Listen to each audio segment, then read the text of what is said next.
ভারত পাকিস্তানের মধ্যে আপাতত যুদ্ধবিরতি ঘোষণা করলেন আমেরিকার প্রেসিডেন্ট ডোনাল্ড ট্রাম্প।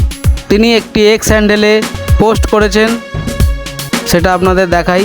দেখুন, এই সেই পোস্ট যেটা ডোনাল্ড ট্রাম্প জানিয়েছেন সোশ্যাল মিডিয়াতে।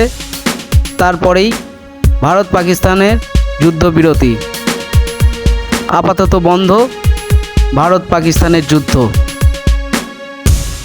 ভারতের পক্ষ থেকে বলা হয়েছে, ভবিষ্যতে যদি কোনো রকম টেররিস্ট হামলা বা আতঙ্কবাদী হামলা হয় সেটা কিন্তু যুদ্ধ হিসেবেই দেখা হবে। আপাতত ডোনাল্ড ট্রাম্পের মধ্যস্থতায় আমেরিকার সাহায্যে ভারত এবং পাকিস্তানের যুদ্ধ স্থগিত রইল। যুদ্ধের রাশ টানল আমেরিকা। দেখছেন বাংলা খবর ইউটিউব চ্যানেল। যারা আমাদের চ্যানেলটি এখনও সাবস্ক্রাইব করেননি, অবশ্যই সাবস্ক্রাইব করে বেল বাটনটি অন করে দেবেন এবং লাইক করবেন। আপনার মূল্যবান বক্তব্যটি অবশ্যই কমেন্ট সেকশানে গিয়ে কমেন্ট করবেন। ডোনাল্ড ট্রাম্প ঠিক কী পোস্ট করেছেন সোশ্যাল মিডিয়ায় আপনাদের একটু বাংলা বলে শোনাই। মার্কিন যুক্তরাষ্ট্রের মধ্যস্থতায় দীর্ঘ রাতের আলোচনার পর আমি ঘোষণা করতে পেরে আনন্দিত যে ভারত ও পাকিস্তান একটি সম্পূর্ণ ও তাৎক্ষণিক যুদ্ধবিরতিতে সম্মত হয়েছে। সাধারণ জ্ঞান এবং মহান বুদ্ধিমত্তার ব্যবহার করার জন্য উভয় দেশকে অভিনন্দন। এই বিষয়ে আপনাদের মনোযোগের জন্য অসংখ্য ধন্যবাদ।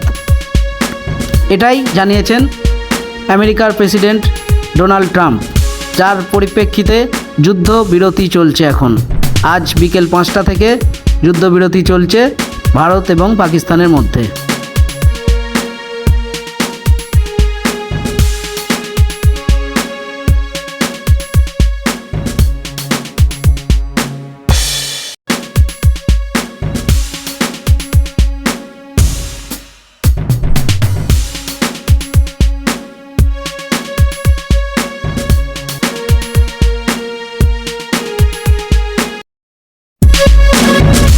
আপনারা দেখছেন বাংলা খবর ইউটিউব চ্যানেল।